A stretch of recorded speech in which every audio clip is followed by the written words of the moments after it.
네, 안녕하세요. 루루 채널 루루입니다. 오늘은 좀 먼저 말씀드리기 전에 제가 며칠 영상을 못 올렸어요. 언제부터냐? 수요일 날 제가 원래 안 찍으려고 했었다가 좀 시간상 좀 이슈가 있었죠. 그래서 좀 찍었었고, 목금 전부 다 제가 못 찍었었는데, 제가 이제 이게 전업이 아니다 보니까, 그리고 제가 또 좀 좀 배우는 게 좀 이제 좀 생겨가지고 퇴근하고 좀 뭘 좀 배우고 있어요. 그래서 좀 시간상 좀 많이 못 올리게 돼요, 이제. 그래서 가능하면은 최대한 올릴 수 있으면 올릴 건데, 정말 좀 이슈가 좀 있거나 이건 무조건 해야 되겠다 싶은 거가 있으면 하겠고, 아니면은 일주일에 정말 주말은 당연히 찍고요. 뭐 한 주중에는 잘 찍어봐야 한 두세 번 정도 되지 않을까 싶어요. 그래서 어떤 날은 없고 어떤 날은 있다 보니까 그 좀 이해 좀 해주시면 좋을 것 같습니다. 자, 우선은 말씀드릴 건 지수 관련해서 좀 말씀드리려고 해요. 요 며칠 동안에 지수가 굉장히 들락날락했죠. 그렇게 들락날락 하다 보면은 솔직한 말로 제가 좀 추천드리기가 되게 애매해요. 지수가 빠지면 어차피 다 같이 빠지기 때문에 딱히 드릴 말씀이 없어요. 자, 우선은 지수 빠지는 거 관련해서 말씀을 먼저 드리고 시작할게요. 자, 이제 B2가 이제 뭔지는 아실 거예요. 지금 이제 빚을 갖다가 많이 지으면서 이제 투자를 진행을 하는데, 자, 반대 매매가 하루 동안에 300억. 자, 9년 만에 최대라고 합니다. 자, 반대 매매가 나오는 거는 일정 종목에 대한 신용 담보 비율이 이제 떨어졌을 경우에 이제 반대 매매가 오전에 이제 일어나죠. 자동적으로 매도를 쳐버려요. 자, 그런 식인데 그 금액이 300억이었다고 하고 그게 9년 만에 최대라고 합니다. 그만큼 이제 신용을 많이 써왔었고 사람들이 그 신용을 갖다가 버틸려면은 충분히 어디선가 대출을 받아와서 이거를 메꿔 써야 되는 건데, 자, 이제 그 대출까지 받을 곳이 없었다는 거죠. 보통은 사람들이 대부분 마이너스 통장을 먼저 끌어다 쓰고 그 다음에 신용을 끌어다 쓰고, 자, 그걸로 주식 자금이 생기죠. 그 자금에다가, 자, 이건 무조건 갈 거야 싶으면 플러스로, 자, 신용을 갖다가 200%를 땡깁니다. 자, 곱하기 2가 돼요. 두 배로 가는 거예요. 자, 이런 식으로 두 배로 이제 레버리지 올리죠. 자, 여기서 1000만원 땡겼고 여기서 1000만원 땡겨서 여기서 2000이잖아요. 그럼 또 2000을 갖다 붙이는 거예요. 그러면 나는 돈이 하나도 없었음에도 불구하고 빚으로 해가지고 4000을 갖다 땡겨서 집어넣을 수 있죠. 자, 이런 식이 되는 건데, 자, 그러다 보니까 이제 반대매매가 좀 많이 나왔다 라는 거고, 미수대금에 대한 반대매매 비중은 11%밖에 안 돼요. 그 얘기가 뭐냐면은 거의 대부분이 신용이었다는 거예요. 신용.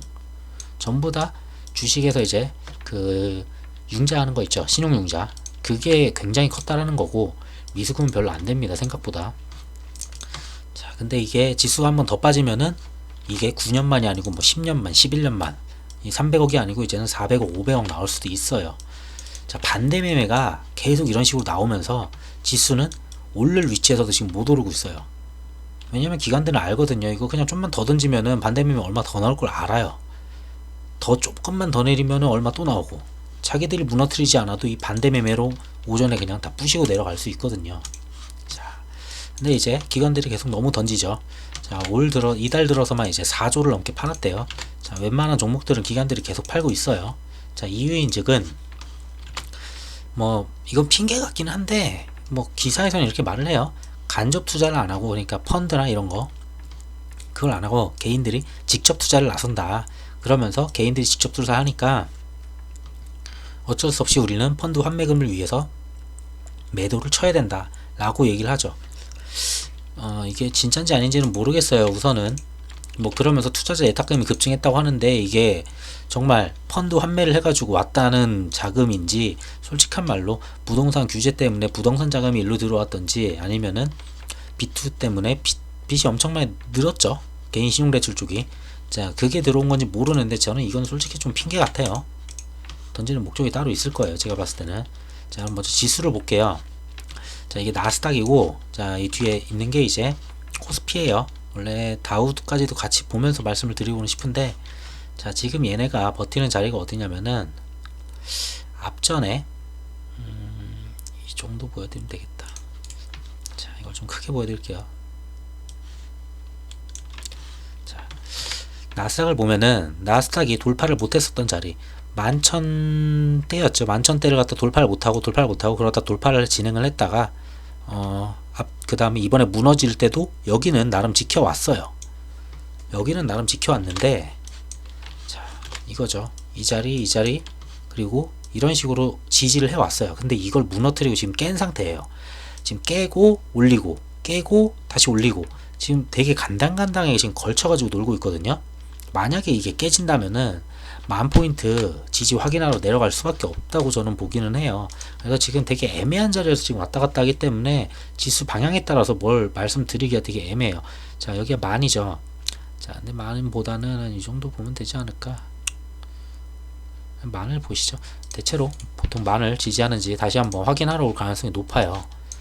자, 우선은 이런 식으로 놀고 있는데 여기서 한번 무너진다면은, 자, 크게 한번 무너지면은 몇 프로야 이게? 아, 또 안 보여. 한 9% 되네요. 거의 9% 되죠. 자, 9% 가까이 되는데 이거를 부시고 여기까지는 안 부셔질 수도 있어요. 앞전에 있었던 이런 자리 이 정도에서 이제 마무리가 될 수도 있지 않을까. 1300까지는 혹시 모르니까 저는 보고는 있습니다. 여기까지 내려왔다가 다시 반등을 하더라도. 자, 그거랑 비슷한 케이스가 지금 이제 코스피죠. 코스피 같은 경우에도 지금 정확하게 걸쳐 있어요. 딱. 자, 이것도 키워서 보여드리면, 자, 앞전에 이런 식으로 돌파를 못했던 자리들, 자, 지지를 했고 지지를 했죠. 지금 지지한 상태에서 지금 되게 간당간당하게 지금 서 있어요. 자, 얼마 전에 몇 월이야 이거?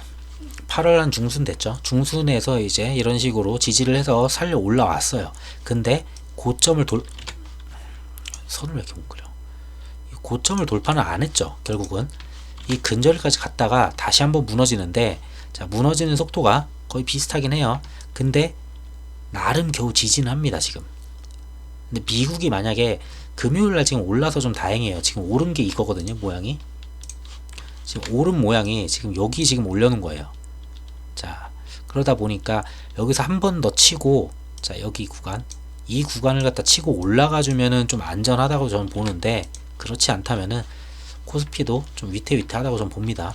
자, 그러면은 위태위태하다면은 이걸 만약에 부신다면은 개인적으로는 최소한 나스닥랑 비슷해요. 요 정도? 얼마야? 2200 15니까 한 2200 되겠네요. 2200까지는 얘도 한 번 더 갔다가 나스닥도 조금만 내려가면 되거든요. 한 지금 만 얼마에서, 네, 얼마 안 남았죠. 나스닥도 얼마 안 남았고 지금 코스피도 구간이 얼마 안 남았어요. 차라리 이거를 찍고 그냥 반등을 하는 게 전 낫다고 생각도 들어요. 자, 그리고 미국이랑 좀 지금 얘기가 좀 다른 게, 기관이 지금 매도를 퍼붓고 있죠. 외국인 퍼붓다가 지금 이제 기관이 또 퍼붓고, 근데 추석까지 지금 이틀 남았어요. 지금 월요일 화요일밖에 안 남았단 말이죠.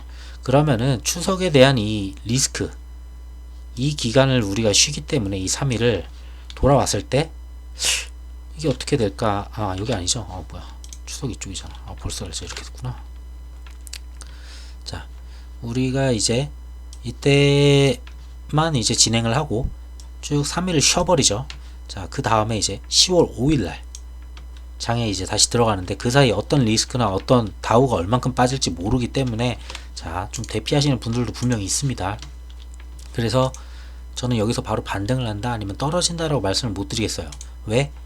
추석이 있기 때문에 추석 마지막 날은 개미도 던질 수가 있어요. 결국은 기다렸다가 딱히 방향성은 지금 보기는 굉장히 어려운 위치예요. 여기서는. 그렇다고 빠진다고 해서 예전처럼 뭐 이런 식으로 나락으로 가거나 이런 말도 안 되는 케이스는 솔직히 없다고 봐요. 이렇게 나락으로 가는 케이스는. 자, 어느 정도까지 거의 만 테스트보다는 앞전에 있었던 1352 정도는 왔다 가지 않을까 얘네도 그렇게 생각하고, 자, 그 중에서도 이제 좀 볼만한 주말까지 좀 더 볼까도 했는데 우선 먼저 말씀을 드리려고 해요. 우선은 지금 가장 핫 이슈가 되는 게 아무래도 이제 북한 관련 그 공무원 피살된 그 사건에 대해서 이제 김정은이 금요일날 장중에 한 2시 정도였을 거예요. 2시쯤에 2시 맞네요. 2시에 통보문인가 그걸 통해 가지고 굉장히 불미스러운 일고, 문 대통령과 남녘동포에게 실망을 줘서 미안하다, 매우 미안하다, 뭐 이런 식으로 해가지고 얘기를 했어요. 자, 그러면서 빅텍 같은 경우에 한순간에 바뀌었죠.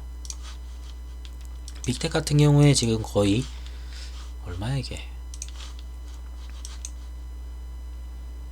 이건 왜 손이 그어져 있을까?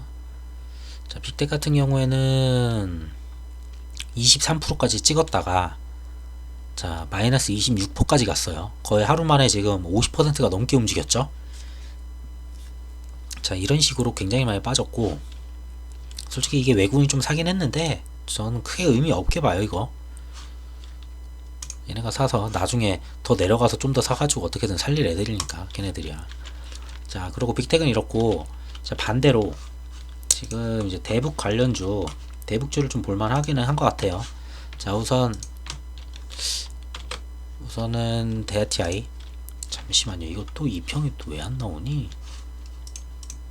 나왔다 안 나왔다 그래?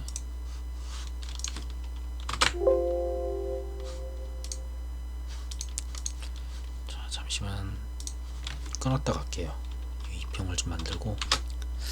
네, 자 좀 끊어갔고요. 자, 우선은 자 대북주 중에서는 볼 게 딱 한 3개밖에 안 돼요. 솔직히 말로 DITI가 이번에 앞전에서는 DITI가 좀 뒤로 좀 빠지는 그런 느낌이었어요. 그러니까 대장을 좀 못 먹는, 원래는 얘가 대장 맞았었는데 에코마이스터가 살짝 올라왔었고 앞전에. 근데 이번에 봤을 때는 DITI가 이제 자 대장을 먹는 모습이고, 그 다음에 에코가 좀 따라가는 모습. 자, 근데 철도는 이 정도만 보면 될 것 같아요. 나머지도 있긴 한데 지금 뭐 대북 관련해 가지고 막 지금 아직 제대로 출발한 그런 단계가 아니죠. 사실상 봤을 때는. 자, 사실상 봤을 때는 좀 달리기 시작해서 좀 많이 갔다 싶을 때, 예를 들면은 앞전에 이런 자리들 좀 많이 갔다, 예를 들어 한 뭐 9,400원 이런 데까지 위치가 갔다 이미. 그러면은 그 안에서 이제 대장이 좀 바뀝니다. 자, 처음에는 뭐 데아티아이가 했다가 에코가 달렸다가, 자 이제 좀 들어올랐던 애들 뭐 푸른 기술 가거나 뭐 이런 식으로 막 바뀌게 되는데, 자 그 시점이 아니기 때문에 지금 대장만 보시면 돼요, 굳이. 자, 그 다음에 볼 거는 이제 아난티죠. 아난티 같은 경우에는 앞전에서 3만원까지도 한번 치솟았던 적이 있어요. 자, 근데 대북이 아무리 무너져도 계속 지켜왔던 자리가 지금 9,000원, 거의 9,000원 기준으로 있었는데 8,000 몇 변까지 한번 내려갔었죠. 자, 8,400원대. 자, 이런 자리, 그리고 이번에도 이런 자리, 이런 식으로 밑꼬리를 달고 바로 올라왔습니다. 오늘도 희한하게 밑꼬리를 달 때쯤에 딱 깜짝하게 또 올라왔죠. 자, 그러면서 이런 애, 저는 개인적으로는 얘랑 얘 두 개 정도 보면 될 것 같아요. 철도 쪽으로는 DITI 보시면 될 것 같고, 자 철도는 좀 많다 보니까 금강산 쪽으로는 아난티 충분히 힘 받을 수 있는 자리고, 거래량 오래간만에 한번 터졌죠. 앞전에 이렇게 짜잘하게 터지는 거 말고 좀 나름 오후에 2시에 이제 막 2시 한 반, 2시 한 몇 분인가부터 출발했는데 거래량 이만큼 터뜨렸어요. 꽤 됩니다. 거래량 얼마야 이거? 자, 거래 대금이 모르겠다. 눈 아파가지고. 자, 이런 자리에서 지금 만약에 다시 올라간다고 하면은 원래 얘가 만원에서 계속 비비작 거려왔어요. 이런 식으로 박스권, 이런 식으로 박스권 가져가면서 계속 만원에서 지금 12,000원대를 못 넘으면서, 자 이런 식으로 놀아왔던 아이기 때문에, 자 만약에 대북 관련주 한번 튄다고 하면은 얘 같은 경우도 한 11,000원 가까이도 충분히 저는 갈 수 있다고 봅니다. 우선 대략적으로 봐도 이거는 대충 봐도 한 요정도, 얼마야 이게? 한 11,000원 나오네요. 대충 11,000원을 지금 계속 돌파를 못하는 그런 모습이죠. 이 안에서 노는데 이걸 돌파를 한다라면은 한 번쯤은 좀 크게 갈 수도 있을 것 같아요. 근데 이렇게 단발성으로 한번 갔다가 죽을 수도 있습니다, 이거는. 자, 그래서 이번에는 좀 박스를 깨는 그런 자리가 아닐까 싶어요. 자, 지금 이제 한 9,300원 되죠. 한번 치고 11,000원까지 간다면은 못해도 한 15% 이상은 나와 보이는데, 자, 근데 뉴스를 한번 볼게요, 그러면은. 자, 우선은 그 공무원 피살에 대해서 자 사과를 했다는 점이 좀 의외예요. 사과를 안 할 줄 알았죠, 다들. 사과라는 게 없을 줄 알았죠. 자, 그 내용을 받아들인 미국, 북한의 사과 도움이 되는 조치다. 피살 공무원 가족에게 애도를 표한다 라고 이야기를 했습니다. 자, 그러면서 뭐 이제 전날 직접적으로 북한 비난 대신 한국 대응을 지지한다. 자, 북한을 갖다가 비난하지 않고 북한에서 사과를 했는데 한국이 받아들이는 그런 모습을 갖다가 이제 지지한다라는 그런 표명이죠. 자, 그리고 앞전에서는 김정은이 저런 식으로 사과를 하기 전까지는 대북 관련해가지고 규탄 결의안이 필요하다라고 했어요. 이게 필요하다. 좀 이제 강하게 막 가자. 여당에서도 그런 식으로 결국은 오케이 하고 가려고 했어요. 여야가 같이. 자, 근데 사과가 들어오니까 자, 대북 규탄 결의안 필요가 없어졌다고 합니다. 자, 이러면은 슈퍼야당이죠 지금. 자, 하면서 야당에서 뭐라고 해요. 뭐 김정은 한마디가 면죄부냐라고 하는데 뭐 저는 정치적인 얘기 빼고 그냥 야당 숫자로 보든 뭘로 보든 그냥 아닐 것 같아요. 결국은 이쪽으로 가고 미국을 봐도 약간 이런 모습을 지지한다라는 거죠. 자, 그렇게 봤을 때는 방향이 미국도 북한과 다시 뭔가 연결고리를 만들고 싶어하는 기회라고 생각하는 거죠 지금. 그리고 우리 남도 북한이랑 뭔가 좀 연결고리를 이번에는 좀 만들 수 있을까 하는 그런 기회로 생각하는 것 같아요 이거를. 자, 그러면서 27일이면 내일이죠. 자, 27일 날 방미 갑니다. 그러면서 비건과 대북 정책 전반에 대해서 논의를 해요. 내일이죠. 내일 일요일인데. 자, 언제 돌아오냐. 3일날 돌아오나 그랬을 텐데.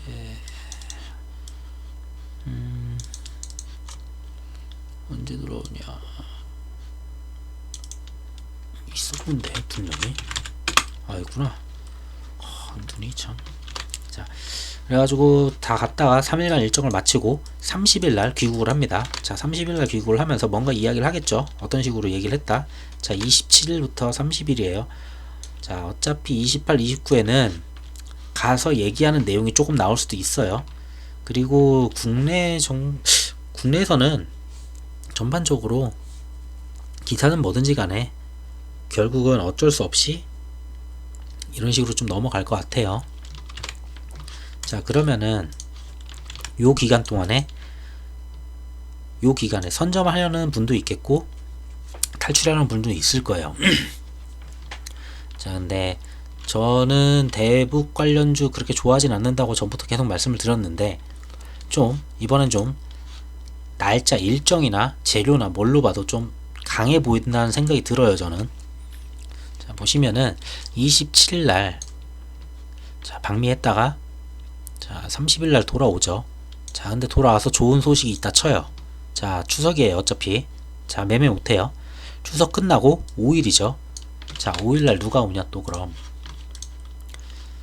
자, 피격사만 사건 뒤에 방한한 폼페이오가 원래 방한을 하려고는 했어요. 원래 오는 건 맞았는데 자, 거기에 지금 이런 재료까지 생겼죠. 미국이 절대 가만히 있을 사람들이 아니에요. 이런 이벤트가 생기면은 지금 트럼프는 지지율에 지금 목말라 있는 사람이기 때문에 북한을 어떻게든 엮어서 뭐라도 주더라도 뭘 열어주든 뭘 주든지 간에 지금 여기서 뭔가 성과를 내는 그런 깜짝 이벤트라고 하면서 또 트윗도 날려보고 싶고 그러겠죠. 자, 북한을 분명히 이용할 겁니다. 저는 그렇게 생각해요. 그래서 미국이 지금 대선이 한 달 남았죠. 이제 한 달 남은 상태에서 자, 이런 재료를 줬어요. 이거를 이용하지 않는다는 거는 절대 트럼프 성격상 저는 무조건 이거 이용한다고 봅니다. 그러면서 북과 뭔가를 한다, 뭐 대화를 한다, 대화 창구를 연다 막 하면서 여러 가지를 보여줄 거라고 봅니다. 자, 그러면은 당연히 남은 원래 계속 북한테 그렇게 해왔기 때문에 당연히 같이 달려들겠죠.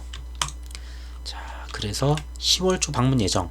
추석이 지나면은 뭐 온다고 해요. 근데 뭐 지금 사안인 만큼 저는 추석 지난 바로 직후에 거의 오지 않을까 싶습니다. 5, 6일쯤에. 자, 그러면은 우리가 할 수 있는 날은 28일하고 29일밖에 없어요. 이틀이에요. 자, 이 이틀 안에 결정을 해야 돼요. 대북주 할래 안 할래를. 자, 이거 어차피 배팅이에요. 자, 방미 갔는데 별 내용 없겠다 하면은 좀 그렇지만 저는 내용이 있을 거라 추측하는 바고. 자, 그래서 갔다 와서 뭔가 이슈가 있을 거고. 자, 그러면서 이 사이에 또 남북 간에 뭔가 또 얘기가 있을 수도 있어요. 뭐 만나야 된다는 지금 얘기도 있고, 뭐 우선은 소통을 해야 된다는 얘기도 있고, 뭐 되게 많아요. 뭐 여러 가지로 되게 많다 보니까 얘긴 되게 많아서. 자, 근데 그게 다 되는 건 아니지만 어쨌든 행위로 봤을 때는 방미 한 건, 그 다음에 폼페이오 한 건. 자, 그리고 트럼프 대선까지 한 달. 자, 이 정도죠. 자, 거기에 이제 스가 총리가 첫 국제 무대 연설에서 북한 김정은을 무조건 만나겠다고 합니다. 또, 자, 지금 미국과 일본이 굉장히 친분이 있죠. 자, 같이 거의 모든 방향이 같아요. 자, 미국이 말하기 전에 먼저 일본이 좀 말했다는 느낌이 들어요.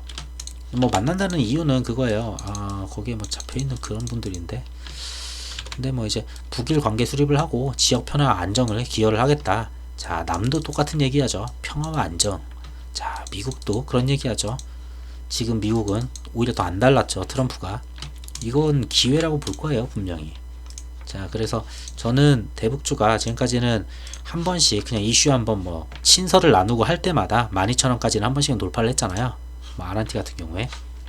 자, 이거는 이런 식으로 한 번씩 올라갔던 거는 뭐 친서를 갖다가 나눠보고 뭐 하고 뭐 갑자기 깜짝으로 뭐 친서가 20몇 통이 왔다 막 이런 내용들, 뭐 그런 거 왔을 때 이 정도였지. 자, 만약에 행동으로 옮긴다.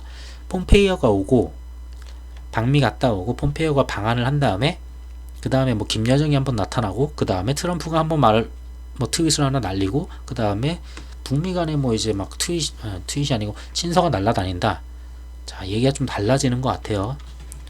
그리고 트럼프는 선거 전까지는 절대로 뭔가 일을 벌리진 않을 거예요. 그래서 오히려 좋은 방향으로 좀 최대한 하다가 선거가 끝나면은 뭐 모르죠. 돌변할 수도 있겠지만. 자, 그래서 저는 이번에는 대북주가 이 박스권을 좀 돌파하는 그런 기회가 되지 않을까 봅니다. 대아티아도 똑같아요. 대아티아에도 거진 이 박스권이었죠. 이번에 조금 세게 오긴 했지만 이 정도 박스권이었죠, 거의. 자, 이 박스권 안에서 이런 식으로 놀고 있었고, 한번 무너진 케이스는 있었는데 뭐 이거는 뭐 어차피 코로나 때니까 그랬던 거고, 그 다음에 박스권에서도 갇혀있는 그런 모습이에요. 뭐 철도를 놓고 막 이랬잖아요. 철도 놓으면서 막 철도 무슨 식도하고 막 저쪽에서 강원도 쪽에서 그런 거 할 때 이런 식으로 한번 올라가도 결국은 박스권. 이번에도 돌파해도 거의 박스권.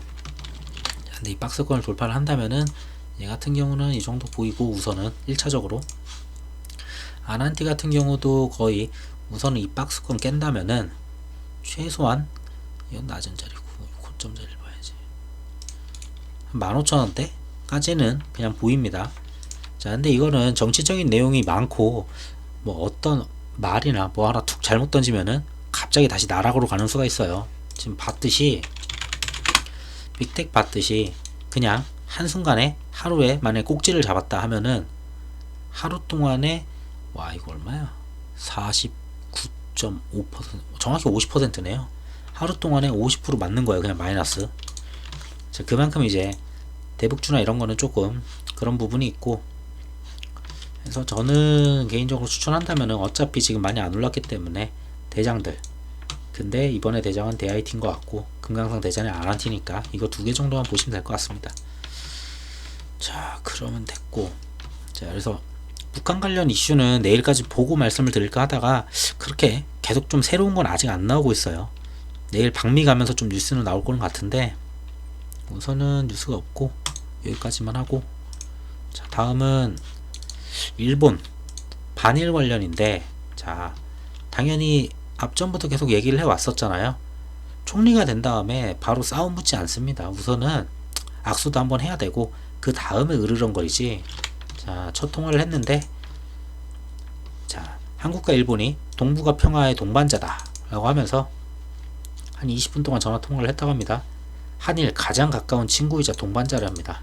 자, 미래지향적 관계를 구축하길 희망한데, 자, 절대적으로 이거 반일 테마 갈 수가 없죠.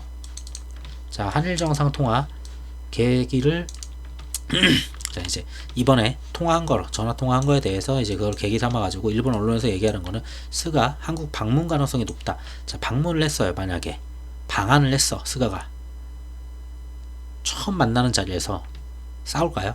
절대 안 싸운다고 저는 봅니다. 최소한 외교를 좀 하시는 분들이라면은 그냥 좋은 말 그냥 던지고 그냥 인사치레 하는 거죠. 그 정도가 아닐까 싶어요.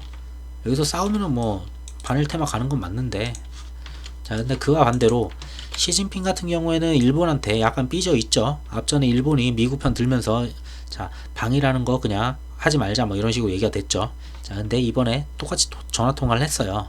자, 시진핑과 스가가 전화 통화를 똑같이 했는데 자, 뭐 세계 평화에 공동 책임이 있다 하는데 방일에 대한 논의는 없습니다. 그 얘기는 뭐냐? 지금 중국은 오히려 일본보다 한국을 안고 싶어해요. 그러니까 한국을 좀 더 포용하고 싶어하고 좀 데리고 가고 싶어하는데 아직은 지금 한국이 지금 애매하죠. 미국과 중국 사이에서 뭐 지금만이 아니고 뭐 계속 그래왔으니까 그거는. 자, 어쨌든 이런 내용이 있다는 걸 말씀드리려는 거고 여기서는 좀 딱히 테마를 찾기는 어려웠어요. 자, 반일 같은 경우에 그냥 한번 보고 갈게요. 그냥 모남이 있긴 한데 뭐 당연히 한번 반짝했었죠. 앞전에 그 스가 총리 이제 되면서 한번 살려줬고 그대로 이제 뭐 근데 지수가 빠져서 죽은 것도 있어요. 근데 어쨌든 테마도 별로 없다 라고 말씀드리고 싶고 신성통상도 마찬가지고 뭐 나머지는 별로 대장이 무너졌으면 나머지는 별로 볼 필요가 없죠. 자, 이 정도고. 자, 빅히트 엔터. 저는 이게 이렇게 쉽게 이 정도가 나올 줄은 몰랐어요. 제가 BTS를 그렇게 모르는 것도 아닌데 우선은 이 정도일 줄은 몰랐어요. 기간 청약 경쟁률이 1000대1에 육박한대요. 지금 이게 자기들끼리 쇼를 하기 위해서 이렇게 1000대1을 만든 건지 그러진 않을 거란 생각하는데 자, 그러면은 1000대1 정도가 나오면은 공모가는 거의 최상단 밴드를 맞을 가능성이 높아요. 이 최상단 밴드가 언제 나오느냐 그걸 봐야죠. 자, 우선 SK 바이오팜 경쟁률을 넘을 것이래요. SK 바이오팜 경쟁률이 낮았어요. 어떻게 보면 이제는. 그때는 엄청나다 했는데 얘네가 300대1인가 300 몇십 대 1이었거든요. 근데 카카오 게임이 또 대박이 났었고 거기에 의해서 빅히트 엔터까지 또 대박이 나죠. 자, 그런 식이다 보니까 우선은 여기 보면은 언제 나오냐 900여 곳 기관이 참여한 만큼 경쟁률이 1000대1에 육박했을 것으로 보인대요. 아직 확정은 아니에요. 그래서 최종 경쟁률과 공모가는 오는 28일날 결정이 된다고 합니다. 자, 28일은 월요일이죠.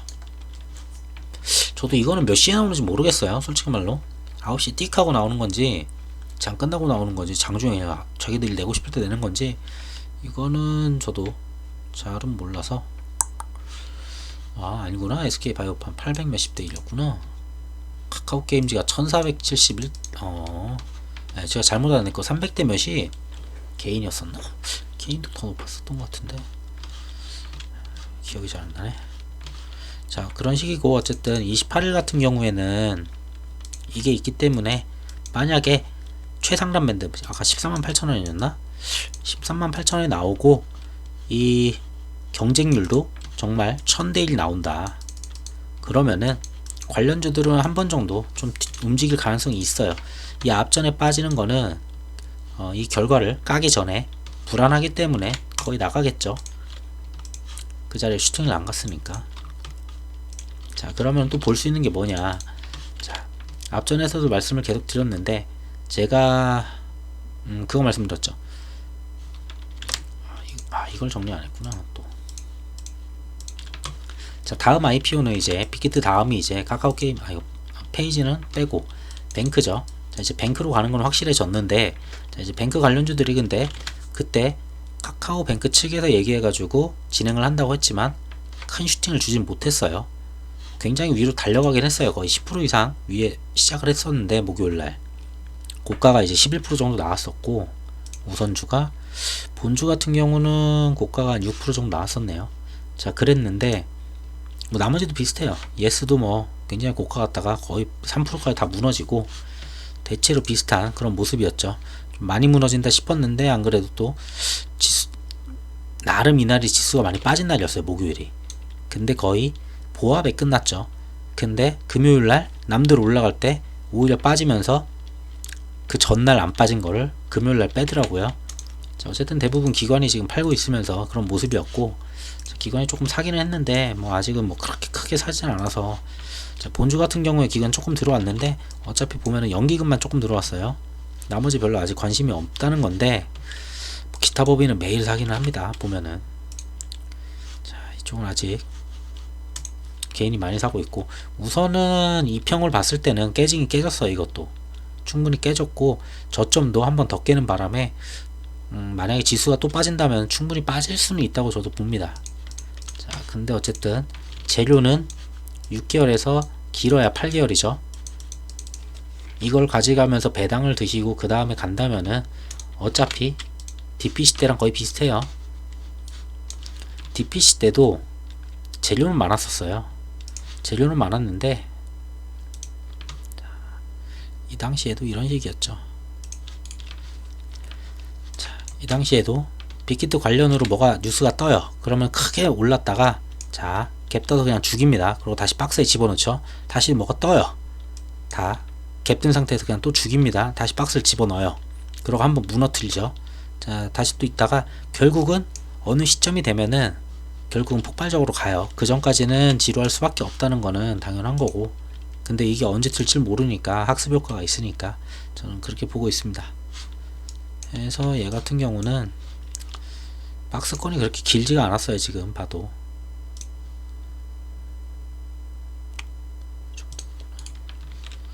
거의 근데 뭐 6만원에 7만원이에요. 대충 봐도 6만원에서 7만원 박스권에 계속 있을 것 같고, 여기서 지지부진 있다가 주간사 선정 어디가 됐다 라고 하면은 한번 또 슈팅을 쏘겠지만 또 실망감을 안겨주듯이 약간 음봉으로 때려 내릴 수도 있어요. 왜?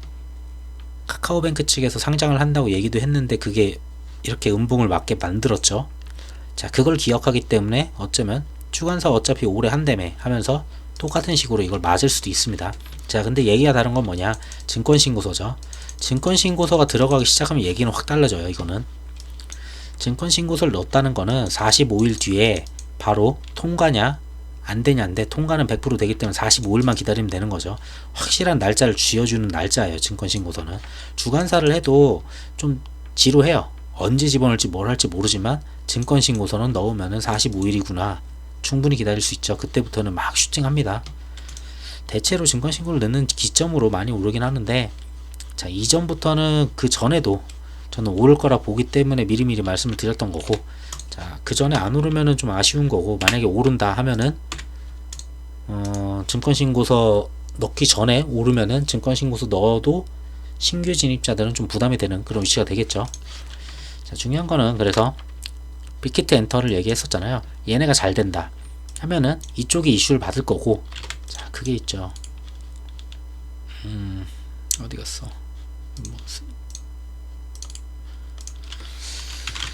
넵튠. 우선은 넵튠만 볼게요. 이게 조금 아쉬운데 어디 갔을까? 이게 좀 아쉬웠던 게, 얘도 목요일이에요. 목요일날 얘는 크게 슈팅을 했어요. 똑같이 비슷하게 호재를 가져왔어요. 자, 카카오뱅크 호재는 자, 이제 우리 상장하겠습니다 땅땅땅 때리고 올해 안에 주간사를 만들고 내년 상반기 정도에 거의 상장을 할 것 같아요 라고 얘기를 한 거잖아요. 확정이다, 한다. 자, 페이지가 앞에 걸려 있었는데 지금 페이지 거의 나가리 된 거고, 자, 확정이다 갔죠. 자, 그러면은 목요일날 굉장히 힘을 받았어야 되는데, 자, 이쪽에 거래량이 매우 터졌어요. 목금 동안에. 자, 목금 동안에 얘가 왜 터졌냐? 넵튠이 목요일날 저녁인가 수요일날 저녁에 비슷한 시기에 이걸 냈어요. 크래프톤이 주간사를 찾는다, 주간사를 찾는 그 뭐 메일을 보낸다고 하나 뭐라고 해야 되나, 뭐 뭘 보내는 게 있어요. 그걸 단어를 뭐라고 하던데 쫙 뿌렸대요. 증권사한테. 우리 크래프톤이 주간사를 확정하기 위해서 너희들한테 막 이걸 보내니까 막 던져봐라, 우리한테 줘봐라. 자, 얘가 앞전에서 시중에서 얘기를 했을 때 뭐 얘긴 다 달라요. 어떤 분들은 20조다, 어떤 분들은 40조다. 자, 근데 카벤 같은 경우에도 뭐 45조도 하지만 솔직히 저는 이거 아니라고 생각하는데, 자, 한 10에서 15조 보고 있거든요. 자, 확실히 얘가 더 커요. 그리고 영업이익만 봐도 훨씬 커요. 지금 대충 봐도 그냥 게임, 단일 게임이긴 하지만 단일 게임 하나로 굉장히 큰 영업이익을 내고 있죠. 한 5,500원인가 6,000억 정도 낼 거예요, 크래프톤이. 근데 거기에 지분이 얘가 한 2% 갖고 있어요. 그러다 보니 40조를 쥐어주면은 2%면은 4천억이 8천억이죠. 40조를 된다면 진짜로. 자, 20조라고 해도 4천억이죠. 현재 시총 올라와서 3,200억이죠. 자, 그래서 그런 거고, 그러면서 카카오뱅크는 상장할 거라는 거는 예측은 했었던 건데, 크래프톤은 상장할 거라는 거는 언젠가 하겠지였는데 주관사 얘기가 나오니까 갑자기 얘가 더 세진 거죠. 그래서 오히려 지수는 빠지는데 얘는 크게 슈팅했죠. 얼마 올라왔어요 이거. 자, 고가 25%에다가 이제 뭐 종가는 12%. 자, 얘도 고가 21%. 그 다음날 금요일날 또 굉장히 잘 달려요 지금. 자, 이런 식으로 얘네가 거의 똑같은 시기에 그런 뉴스를 내뿜으면서 얘네가 달리기 시작했죠. 자, 카카오 게임즈가 막 터지면서 그때 막 빅히트 관련주들이 그 다음은 우리야라고 이렇게 하면서 터졌었는데, 약간 걱정인 건 하나 있어요. 빅히트가 터졌을 때 이 시너지를 얘한테 줄까 아니면은 크래프톤한테 줄지, 약간 그게 조금 보이긴 합니다.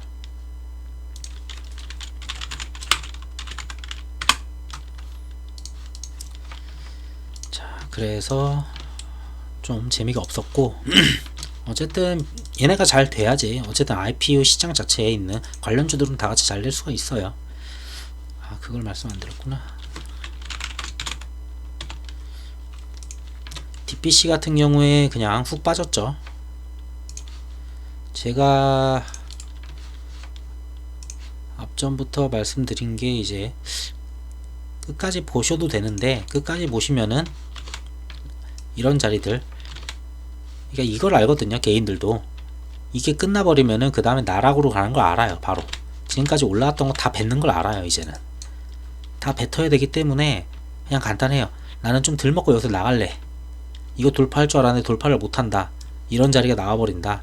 그냥 나가는 거예요 그분들. 그러니 이렇게 쏟아졌고, 자, 9% 가까이 내렸어요. 누가 샀을까 이거. 자, 근데 외국인이 한 10만 개 받아내긴 했는데, 자, 며칠 안 남았는데 이걸로 또 한번 가지고 놀 수가 있을지 모르겠어요. 자, 우선은 28, 29에다가 5일, 6일이 개인이거든요. 개인들 이제 청약하는 날이어서 날짜가 진짜 없어요. 이틀에 이틀밖에 안 남았는데, 이 안에는 솔직한 말로 저는 빨리 그냥 나오는 게 낫지 않나 싶어요. 여기서 오른다 해도 그건 내 거 아닌 거고, 무조건 리스크 안전빵으로 가는 게 낫죠. 넷마블은 뭐 이것저것 다 껴있어서 얘는 뭐 때문에 빠지는지도 모르겠고 쟤는. 자, 그러고 아시아나가 생각보다 좀 빨리 얘기가 나왔어요. 자, 이제 연내 안에서 그 분리매각, 제가 말씀드렸다시피 이제 분리매각이냐 아니면은 통매각이냐. 근데 통매각 전에는 통매각을 하기 위해서는 앞에 선행돼야 되는 게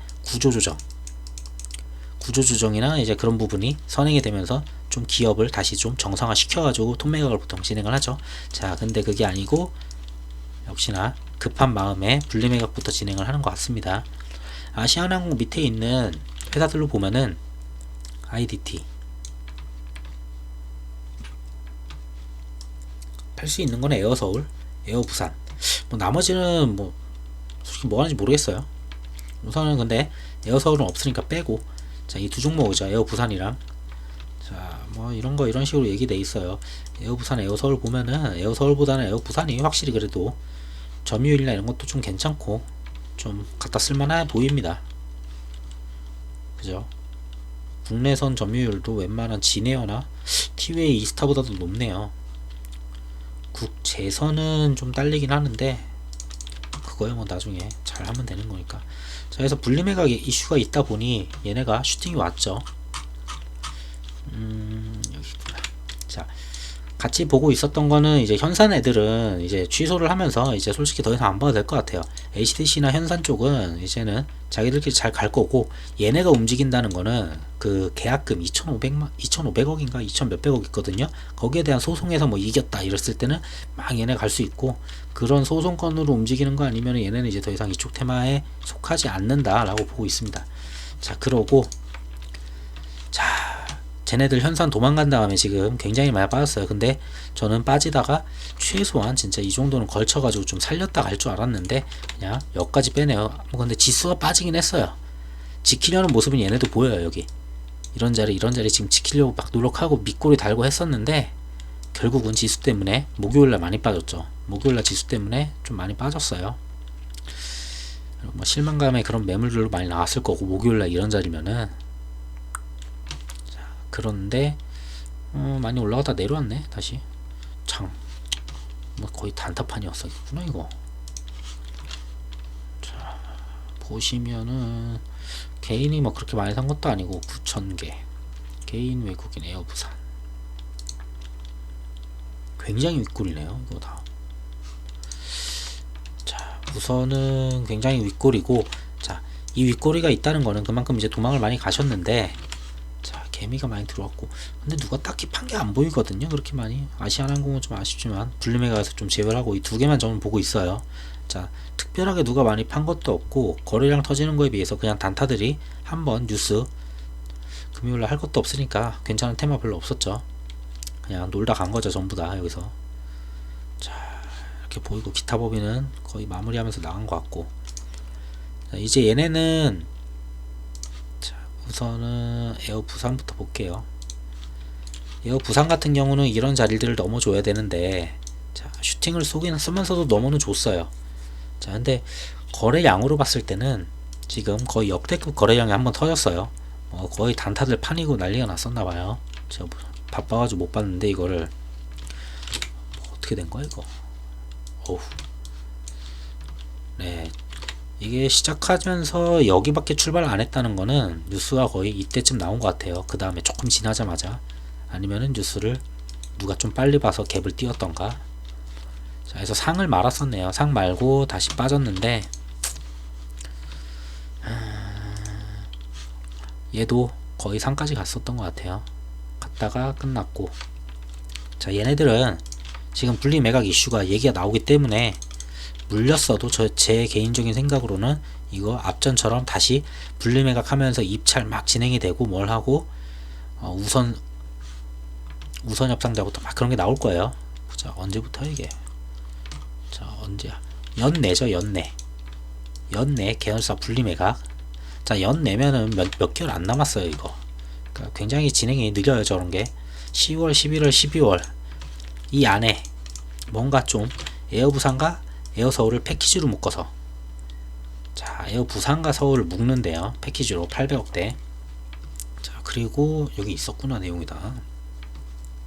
아시아나 IDT와 에어 부산 에어 서울 6개 자회사를 거느리고 있고.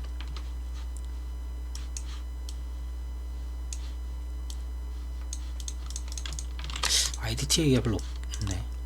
자, 상장 자회사인 IDT 같은 경우에는 시총으로 이제 2천억 가치가 있다는 평가를 받고 있고, 금호 리조트가 보이고 있는 회원 CC도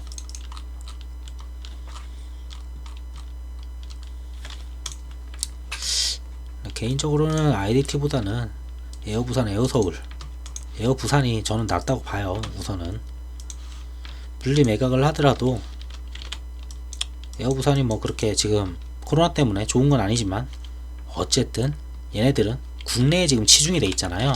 뉴스를 봤을 때 LCC로 봤을 때 얘네들 비중이 국내가 13%예요. 자, 국내에서는 지금 제주항공 다음에 거의 비등하게 거의 우선 점유율을 갖고 있고, 차라리 국외는 잘 나가지도 못하는 거. 자, 차라리 적은 게 낫죠. 지금 상황에서는 시장 점유율로 봤을 때. 이건 나중에 잘 커서 성장하면 되는 거니까. 자, 그러면은 지금 값어치를 800억 쳐서 에어 서울과 에어 부산 이거 두 개를 가져간다고 하면은 뭐 전체 점유율이 뭐 한 13.5% 될 거고, 이거는 한 8, 9% 되겠네요. 그럼 웬만한 두 개를 합쳐버려서 가져가면은 웬만한 애들 진에어보다도 오히려 더 높죠. 국내도 국외도. 자, 그 정도 되는 규모. 그래서 에어 부산을 보시는 게 좀 좋아 보이고, IDT는 좀 요동을 쳤던 이력이 있지만 얘도 분리 매각 이슈가 있으면 분명 갑니다. 얘도 언제 일지 모르니까 저는 좀 기다려야 되고. 근데 두 개 중에 나는 이거를 새롭게, 이게 어차피 다시 내려왔잖아요. 윗골을 달고 한번 무너질 수도 있잖아요. 한 번 더. 자, 그렇다면 나는 뭘 살까 고민을 한다면 저는 에어 부산을 고르겠어요. 둘 중에서는. 자, 그 정도 보고. IDT가 안 간다는 건 아니니까, 근데 같이 가는 거니까요. 분리 매각하는 거는. 자, 그리고 셀트16 같은 경우에 이제 뭐 3사 합병을 진행한다고 했었는데 자, 중요한 건 내년 말까지예요. 굉장히 느려요 이거. 자, 지금 9월이잖아요. 올해 말이 아니고 내년 말이에요. 그래서 혹시나 제가 잘못 봤나 해가지고 봤어요. 자, 2021년 12월 31일까지 셀트리온 홀딩스와 헬스케어 홀딩스 합병을 통해서 셀트리온 그룹의 지주사 전환 체제를 갖다 지주사 체제를 갖다 확립할 계획이다라고 하죠. 자, 이 날짜까지 굉장히 멀었고 솔직히 이 이슈로 오르기에는 지금 좀 힘들지 않나 라고 생각이 됩니다. 뭐 합병 이슈는 계속 있었잖아요. 앞에서부터 이런 거예요. 그냥 또 이쪽 회사를 보면은 또 똑같긴 한데 카벤 같은 경우에 상장한다는 얘기는 계속 있었잖아요. 하겠다고 탕탕탕 친 거죠. 하겠다고 탕탕탕 쳤고, 자, 셀트리온 합병한다는 얘기 계속 있었죠. 썰이. 그리고 할 거다라는 얘기도 있었고, 자, 그 다음에 결국은 하겠다고 탕탕탕 하고 발표를 한 거죠. 똑같이.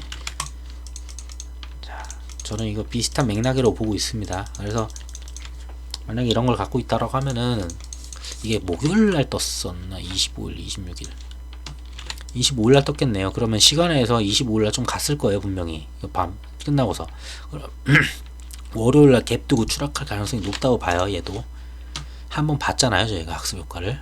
근데 지수가 만약에 좀 좋다, 지수가 좋다면 좀 얘긴 달라져요. 근데 지수가 그냥 평타 친다라고 하면 좀 그럴 것 같고, 근데 나스닥이 그래도 좀 잘 나왔어가지고, 나스닥이 얼마나 끝났더라?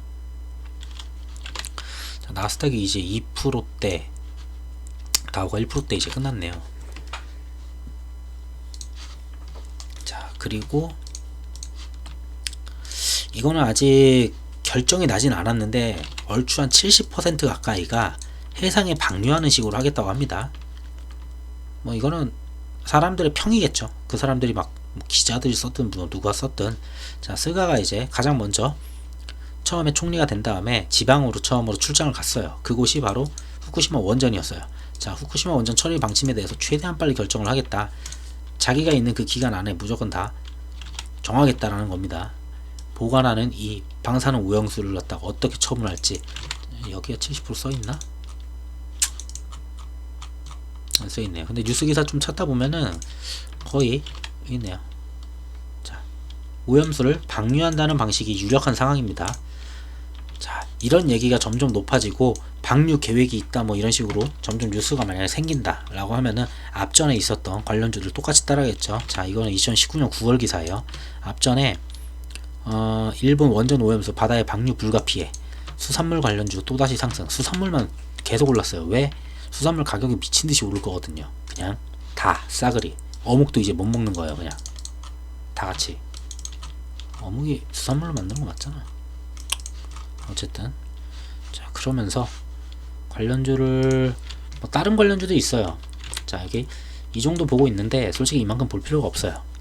왜냐면은 대북 관련도 그렇게 말씀드렸잖아요. 아직 오르지 않은 테마기 때문에 대장만 보면 돼요. 그냥 어차피 대장이 제일 많이 오를 거고 그 다음에 따라오는 거예요. 그 다음에 대장이 너무 많이 올랐다 하면 그때부터 순환이 되는 거지.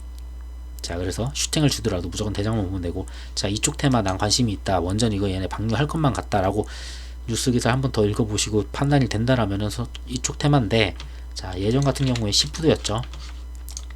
저게 9월이었으니까 9월 어딨냐? 2019년 9월. 거의 이때겠구나. 여기 여기부터 했구나. 그냥 9월이 아니겠구나. 여기 상친 거 보니까 이때겠네요. 자, 여기 지금 2,000원부터 해가지고 4,000원까지 며칠 안 걸려서 올라왔어요. 자, 그러고서 뭐 방류를 하니 많이 막 얘기하면서 막 하다가 결국 무너졌죠. 자, 몇 거래일까요? 8월 6일부터 8월 19일까지. 날짜로는 13일이니까 이틀 넣어주면 거의 한 열흘 만에 더블을 쳤죠. 자, 시푸드 우 같은 경우도 어디였을까? 20년 아닌데 여긴가? 여기다. 근데 여기구나. 26,000원부터 한 47,000원까지.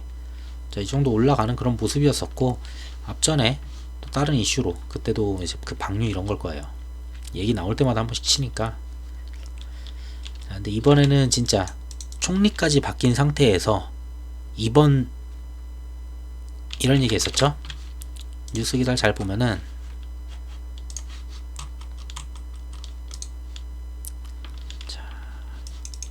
조속히 정하겠다는 조속히예요. 그리고 다른 기사들을 보면은 가능한 빨리 정부의 처분 방침을 결정을 쉽다라고 얘기를 하고 이번 정부에서 한다고 합니다. 자신이 결정을 하겠다고 해요. 그래서 결정을 하고 방류가 결정이 되면은 방류를 할 것 같아요. 자, 그러면은 당연히 방류 다음에 뭐가 벌어졌냐? 또 싸웁니다. 자, 그러면서 또 반일 얘기가 나오겠죠. 자, 반일 테마가 살 수 있는 거는 여기서 방류를 해야 되는 거고, 그렇다고 100% 반일이 사는 건 아니지만 우선은 가장 먼저 볼 거는 수산 관련주, 얘네들 한번 볼 수 있겠죠. 자, 수산 그래도 한번 지대로 쳤다가 얼마 전에 지금 거의 다 내려왔어요. 웬만한 자리까지 거의 다 내려왔죠. 이때 뭐 코로나 때문에 이렇게 막 갔다가 코로나 때문에 좀만 더 내려와서, 뭐야 이거 왜 이래, 좀만 더 내려와가지고 그냥 이런 자리까지만 내려와 준다면은 여기서부터는, 이런 자리에서부터는 그냥 묻어두고 사는 거죠. 그냥 방류할 것 같아라고 한다면. 자, 그렇게 보시면 될 것 같고, 저는 개인적으로 시푸드만 보시면 될 것 같아요. 시푸드랑 시푸드 우선주가 그래도 변동성이 크긴 때문에, 근데 큰 수량을 우선주에 넣긴 좀 그렇고, 자, 이렇게 두 개만 보시면 되지 않을까. 어차피 얘네가 재료가 지금 다 같이 없잖아요. 재료가 하나 터진다, 그럼 얘네가 가장 먼저 가요. 그 다음에 하루짜리 재료잖아요. 빠지더라도 나머지 애들이 먼저 더 빠져요. 그러니까 차라리 이럴 때는 대장을 잡는 게 낫습니다. 무조건. 나머지 더 있긴 해요. 막 우진 같은 경우에 뭐 이제 방사능 뭐 이거 해체하고 뭐 이럴 때 뭐 장비 이런 것도 얘네도 그렇고, 이거 외에도 방사능 뭐 해체 뭐 장비 필터 되게 많거든요. 그거는 맞는데 별로 오름폭이 그렇게 크지 않았었고, 전반적으로 방류했을 때는 다 시푸드가 먼저 갔다가 끝나는 그런 모습이었죠. 자, 오늘 영상은 제가 또 다른 더 많긴 하더라고요. 근데 우선은 오늘은 여기 정도까지만 마치고, 내일 영상에서 이제 뭐 코로나를 좀 다루든지, 또 정치 관련, 그리고 이런 부분들, 대외 관련 뭐 새로운 뉴스가 있다면은 그런 식으로 좀 말씀을 드리려고 합니다. 자, 이번 영상이 도움이 되셨으면 구독 버튼 부탁드리겠습니다. 감사합니다.